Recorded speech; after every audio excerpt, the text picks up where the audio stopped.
You wanted the best. You've got the best podcast. The hottest podcast in the world. The Chris Voss Show, the preeminent podcast with guests so smart you may experience serious brain bleed. The CEOs, authors, thought leaders, visionaries, and motivators. Get ready. Strap yourself in. Keep your hands, arms, and legs inside the vehicle at all times, because you're about to go on a monster education roller coaster with your brain. Now, here's your host, Chris Voss. Hi, folks. It's Voss here from thechrisvossshow.com. There you go, ladies and gentlemen. There are listings that makes it official. Welcome to over 16 years, 2,500 episodes of the Chris Voss, about to turn over to 2,600. And we're putting out just 48 new shows a month with some of the most amazing minds and authors and all that good stuff. Be sure to refer the show to your family, friends, and relatives. We appreciate your support. Go to goodreads.com/Chris Voss, Facebook.com/Chris Voss, YouTube.com/Chris Voss. And there's some other place that's out there. I don't remember what it is, but you know what it is because you heard this a million times before. Anyway, guys, we have an amazing young man on the show. We're going to be talking about his business, his insights, entrepreneurism, and many other things. And also, you know, this is the time of year right now. It's November. We're recording this in 2025. It's almost the end of the year. If you're a business owner or individual, you definitely want to plan your taxes because this is the last part of the year to get in, you know, whatever sort of write-offs and framing and different techniques you can do to save on taxes next year when you file them. So, you know, everyone does the last minute thing. We got an amazing young man on the show to talk to us about that. Douglas Carpenter, who's a CFA and CPA, a certified public accountant and chartered financial analyst. Douglas brings to companies over 40 years of business experience. He began his career at age 17, becoming the youngest registered stockbroker in America. He majored in accounting, worked 5 years at a top 4 accounting firm, and moved on to various consulting and chief financial officer positions. He's owned and operated comprehensive accounting solutions for 7 years. His firm provides a full range of accounting services to companies in all industries with a specialty in the challenging hospitality sector. His firm has a high-end specialty in providing tax-saving strategies to small business. Welcome to the show. How are you, Douglas? Very well. Thank you for having me on the show, and I really appreciate you referring to me as a young man. There you go. Give us your .com so people can find you on the interwebs. We are at solutionsbychs.com. It's a big, solutions with an S, BYCHS, charliehenrysamuel.com. We cater to all kinds of small businesses, and we try to save you money on taxes in addition to doing a great job on your books. There you go. What's the constant in life? Death and taxes. Absolutely. You know what? It's the time of year that everyone's thinking holidays and having time off. And you know what? I hate to insert that in there, but you really should be thinking about taxes too. There you go. That means don't forget to send a gift and a Christmas card to your tax guy. Yeah, they'll appreciate that very much. So now you guys technically target a lot of business to business. What is it? What's important for business owners to be thinking about right now? Well, we do target a lot of businesses. What they should be thinking about are the things you need to do to prepare for taxes. A lot of the year is over already. We understand that. We do a lot of analysis, but often we're going backwards. And we find in case over case over case how much money's been left on the table. Our average business client that comes to us will look at a previous year return. We generally find what they could have done with the right strategies would save them anywhere between $30,000 and up on their taxes. It is amazing. Even a relatively low profit business can save money on taxes. So we look for all kinds of things, credits, ways of going through the tax system and making sure you get the most out of it. There you go. What do you find there? $30,000. That's a pretty good sum of money. I like businesses that make $10,000 and save $30,000. Is that possible? No, that isn't. Although if you're making 10, you shouldn't be paying anything. That's true. That's true. So what are some things business owners are overlooking? I mean, what contributes to that 30,000? If you want to tease out that a little bit, we don't expect you to give us the secret sauce, but tease us out if you would. No, absolutely. It's, you start with the basics, and there's a lot of things that businesses miss. Business owners, they're busy running a business. That's what they do. And then they go to get their tax return done. And a lot of people think that they're getting, tax advice and tax planning and everything else. You're not. You're getting your tax return done. The person who's doing it may point out, hey, you should contribute more money to an IRA or something like that. But they're not doing a deep dive into your situation. So some of the things that you might be looking at, let's talk about the basics, the 401ks, the profit sharing, things such as that, pass-through entity tax, which is significant to a lot of businesses. These are things that, that they don't want to miss out on and make sure that they're taking advantage of. There's several segments to what we talk about. One is the tax saving side. The other is proper documentation, making sure that everything you do is documented. You'd said something, people, there's a saying out there that billionaires don't pay taxes. And that's not true. Billionaires do pay taxes. They don't overpay taxes. You shouldn't overpay your taxes either. Yeah. And some people do. It's it's they just figure, oh, whatever, it must be the right thing to do. But the great thing about being a business owner, an entrepreneur, is there's so many different things you can write off. There's, and business expenses if you take care of them and stuff. What about structure, business structure? There's the C corps, the S corps, the sole proprietorships.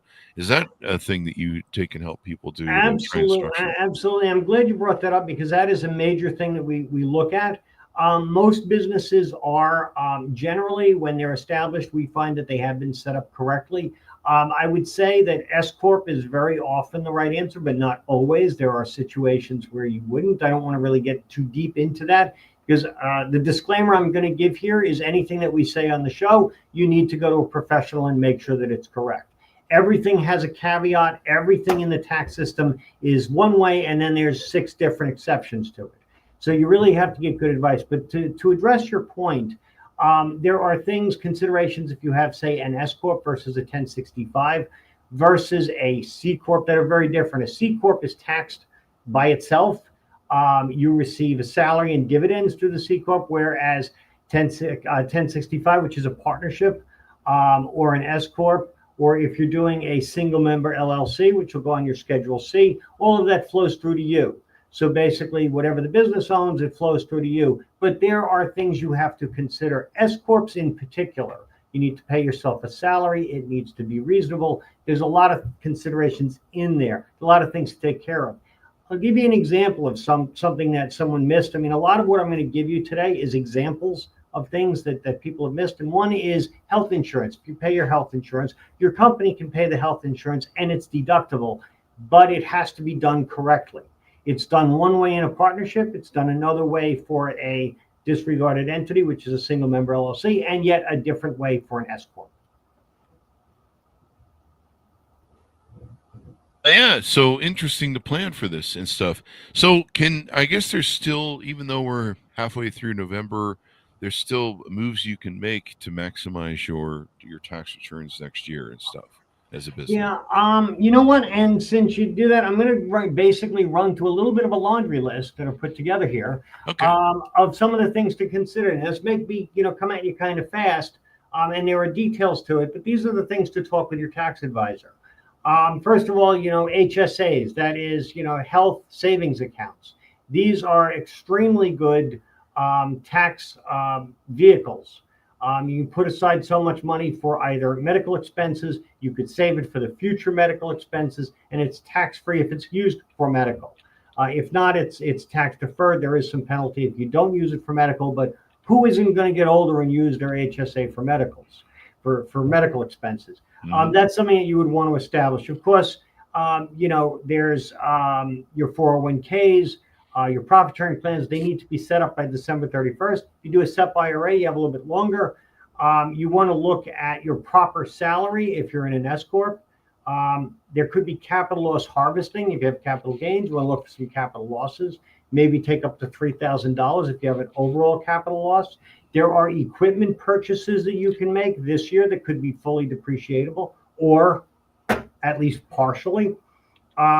You might consider backdoor Roth conversions. These are the things that you should be talking with your advisor. One of the most important and basics is getting your right estimates. Make sure you don't pay interest and penalties on the estimates that you've put in.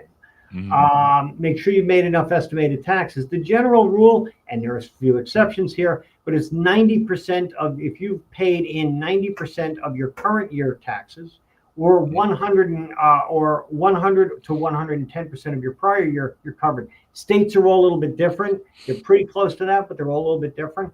But that's what you should be aiming at. So one other thing, and I'm going to give this as a quick tip to a lot of business owners, they make money in the last quarter of the year.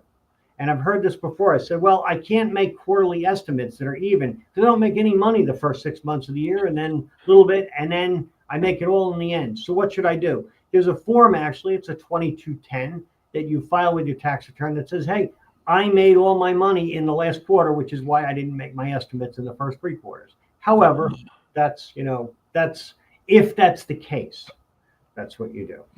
If that's the case, there you go. There you go. So what else? What do individuals maybe need to take care of? I know you focus a little bit on businesses, but individuals can still make some moves. Maybe, especially maybe they own a company. Like for me, maybe I need to do something to balance out my individual taxes to get savings on business or how I pay myself, et cetera, et cetera. I don't know. Well, they are one and the same. An owner is not disconnected from their business return, even if it's a C corp. They're not disconnected. There is a definite connection between the two. So you have to take your tax planning with a holistic approach. It needs to be looked at from both the business perspective and all the businesses you own, and a lot of the people we have own multiple businesses. There can be interactions between those businesses as well. If you have a business, you might have expenses that you incur personally, your cell phone, some of these things that you use for business. You want to reimburse yourself before the end of the year for those expenses.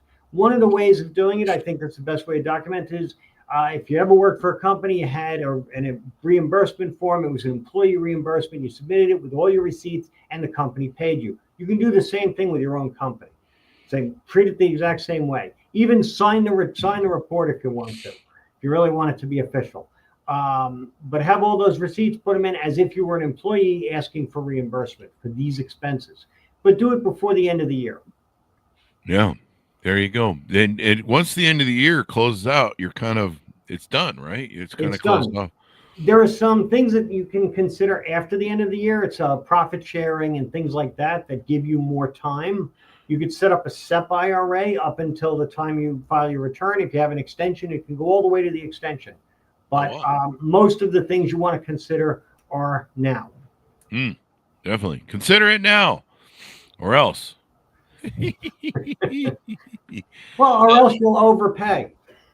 Yeah. I mean, is there ways, there's a lot of these billionaires, what they do is they do different games where they, a lot of their money is tied up in stocks, or their value is tied up in stocks. And then they take, I think my understanding is they take out loans against those stock holdings. And then, of course, they can write off the loans or the interest on the loans, I guess, or something like that. Is there ways to do some of these tricks and tips that these billionaires are up to? You absolutely can. It depends on whether it's necessarily worth it. But yes, there are certainly ways of cashing out, if you will. It's another thing with C Corps. If you have money in a C Corp, you're going to pay double taxation. You're going to pay on the C Corp level, and then when you take a dividend. But instead of taking dividend, you can take a loan. There's some paperwork that you have to file. It really does need to be a loan. It's not a thing you have to pay interest on it. If it's personal interest, then you're not going to be able to deduct that. But it can be done. And a lot of people do it. Well, there you go. That should be definitely interesting. So people will take and try some of these tips and stuff. Why is it important to not do your own taxes, maybe? And how do you know if you have a good tax guy? Like I like tax guys that are a little risky and like to take advantage of stuff. I don't like guys that are a little too conservative. That's just me. But how do you make sure that your guy knows what he's doing when you're interviewing accountants? That's a good question. I'm not going to say there's. I probably should say there's a lot of people that don't. I mean, that's First of all, if you're doing your own taxes, you probably should also be your own lawyer. Maybe be your own dentist as well. That is very true. I probably spend, and I'm not exaggerating, 3 hours a day, every day, 7 days a week, studying tax codes, things. I mean, I'm in my mailbox looking at, tax newsletters that come in and reading them as I walk up my driveway because I'm excited about this stuff and I want to see. But if you're not doing that, you're not going to get everything. And you don't just have one tax code. Every state has a tax code too. So, and then you have the AMT on top of it. So if you can know all that, maybe you come work for me. There's a lot to that. As far as your professional, the question is, are they going above and beyond? And by that it's pretty easy to tell. If they're asking you, give me your shoebox and let me put all the information down in your return, they're filling in a form. I mean, that's basically the first. That's not really what you're not getting much out of it. Sometimes they don't even ask the right questions. You want a taxpayer that's going to ask you a lot of questions, maybe to the point where you're like, I've had enough of this, but they're asking you enough questions. They're making suggestions. And if you're not sure of their suggestions, they can cite the tax code and they can say, okay, this is where it comes from. That takes a little extra work. I wouldn't expect them to do that up front, but if you're not sure of something. The other thing is, if it sounds shady or too good to be true, get a second opinion. There you go. If somebody's like, who are those? I think it was that gentleman who played in the Blade movies, and he got some weird tax folks that were telling him, oh, you don't have to pay taxes, and so he went along with whatever their scheme was, and he ended up going to prison. So you're right. Be careful who you listen to, and make sure you get second opinions and stuff, and you find somebody who knows what they're doing and can take advantage of.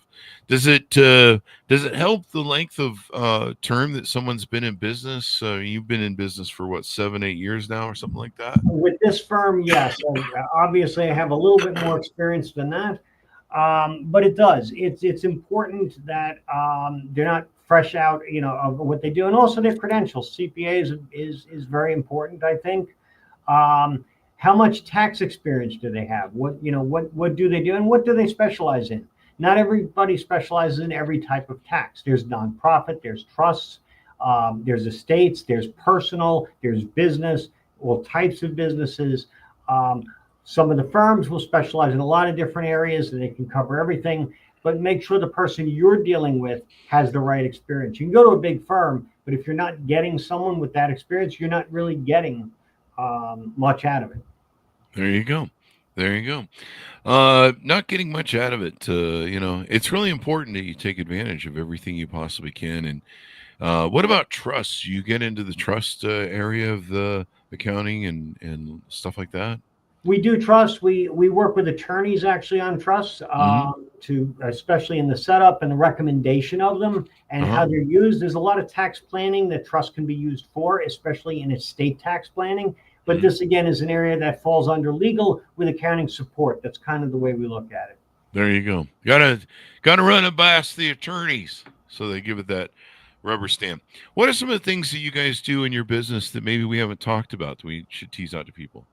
Well, what we do is we do full accounting. We sound like I'm talking today as if all I do is tax, and it feels that way sometimes. But I will tell you that we do a lot of bookkeeping. We do a lot of accounting for business.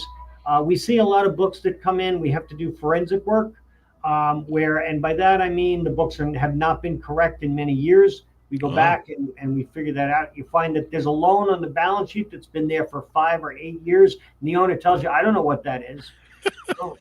That's and I see that more than you would think. Really? Wow. Oh, yes. Messy books. What about those?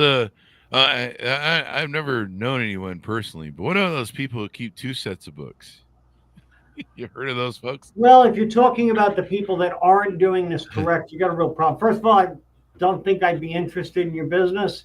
But, it was interesting because I had somebody that came in about 2 years ago, and they outwardly admitted that they had not been let's just say they had not been doing their books correctly. Wow. And not that I wanted to know anything more, but they did want them done right. They didn't think that their last practitioner, they got a little bit of a scare with an audit notice. They weren't fully audited, but they said, you know what? I want to sleep at night. I want to do this right. We went in, we did it. And the interesting thing was, by doing it the right way and hitting all of the right tax, financial, and planning areas, we saved them more money than he was cheating on. Oh, really? Yes. Well, that's an interesting endorsement. Yeah. So, I mean, people sometimes cheat. I have to emphasize, don't cheat on your taxes. Don't cheat on your taxes. If you owe the tax, you pay the tax, but don't overpay the tax.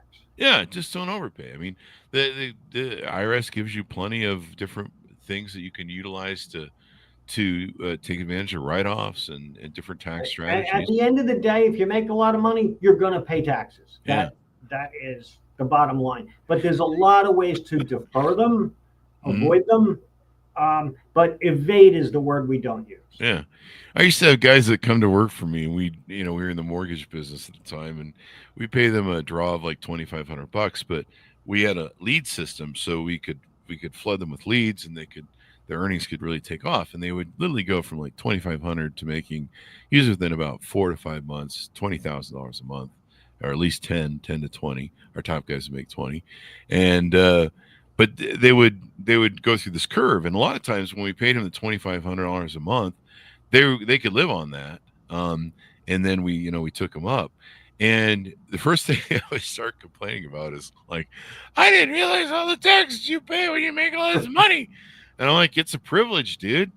Like, I mean, would you rather live on what the $2,500 you started with and pay taxes on that, or would you rather make 10 to 20 grand? And sure, your percentage of taxes is higher, but you're still making more money. It was so funny how people were. They're like, I just don't like paying all the taxes. And I'm like, it's a privilege. Just shut up. You bring up an interesting point, and we have some of our businesses are 1065. They're partnerships. The 1065 is the federal form that you file for them, but they're partnerships. And one of the questions I get is, when should they do distributions? A big distribution year, and I said, this is what you do. Do it when you file the taxes. They should get a K-1 and a distribution check. And the reason I say that is, if you give it to them in December, year end, they will spend it. They will spend it. And then there's a big tax bill that potentially comes in. I say, make your distributions at the same time you file your taxes. This way you know exactly what it is. Everything's reconciled. You're all there. And not that you can't make distributions at other times, but for the main ones, I used to do a lot of work in hedge funds. That's when we would do the distributions. For that very reason, you'd have people saying, I don't have the money to pay the taxes for this. Well, this way you're giving them the check. There it is to pay the taxes. Yep. There you go, to pay the taxes, as it were. So you guys do accounting, so people can work with you on a monthly basis, I guess, where you sit down and do what are some variations of accounting that you do? Do people hand you their books or give you their software? Well, we generally manage the accounting overall. What you get also obviously is the seamless integration between our books and the tax, if you decide to engage us for tax as well, and most of our clients do. But really, we're probably underselling ourselves if we just say that all we do is the books, because really what we're being is financial advice. I was a CFO. Several of my staff were former CFOs as well. We look at the numbers, and I can't look at your numbers and see a trend that that's not within those numbers and not talk to you about it. One of the things that we like to do is have a quarterly conference call with our clients. We talk about how they've performed, what they've done. And one of my key questions, and I love to ask this, and it's usually rhetorical, they can discuss with me if they want, is, what are you going to do different next quarter that you didn't do this quarter? Because if you're going to do everything exactly the same, your business will probably perform the same. That might be good, but most people want to advance the business or make it better. And it makes them think, what can I do this quarter upcoming that'll improve the business? It's a great exercise to have. Take a couple hours out every quarter, have that discussion with me. Definitely. Because the business isn't growing, is dying. That's the rule of business. And that is absolutely true. It's like a shark. It's always got to go. It's always got to go up. So, Yeah. And so people, if it's not growing, it's dying. You gotta see them revenue numbers go up every month. You got to be making some progress. Because if not, you're starting to spin out into that cycle, and sometimes once you get so deep, the next thing up is bankruptcy court. So mind your numbers. Um, Please. what are some other ways that you help people? Maybe we have it teased out before we run off. One of the other ways is to manage cash flow. That's probably the most important thing in a business, particularly when you get into Cash some of flow. the others, construction business, for things with large projects. Very important to understand what your cash flow is and is going to Ah. be. Short-term projections, things like that. We do budgets, but you know what? What people really look at is a 3-month projection. We kind of joke, but it's not exactly false, is that we can tell you what your financials are 3 months before they happen. Mm. And it really is. We can do projections that look at what you're doing, see it, talk to you a little bit, get some feedback, and I can tell you what your financials are going to be for the next 3 months. There you go. There you go. Well, that's good to know, because then you got to know if you're going up or down, or what your future is. But yeah, always remember, folks, if you're not growing, you're dying. That's the one adage I learned in business. And if you're dying often every month, it's just a matter of time. You really start spinning out, because you start running out of cash flow, like we talked about, and everything else. So final thoughts and pitch out to people as we go out. Tell people how they can onboard with you, reach out to you, find out more, et cetera, et cetera.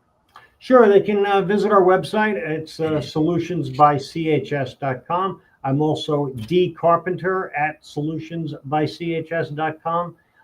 They can reach out. I'm more than happy to have a consultation, do tax planning, deep tax planning, do part of the business. We're very happy to help in any way that we can.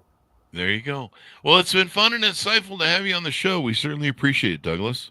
Thank you so much. I really appreciate it. Thank you, and thanks very much for tuning in. Be sure to check out his website. Do we get the .coms as we go out on you, Douglas? Yeah, it's Okay. yes. All right. And go to goodreads.com/Chris Voss, facebook.com/Chris Voss, youtube.com/Chris Voss, Chris Voss1 on the TikTok, and all those crazy places in it. Be good to each other. Stay safe. We'll see you guys next time.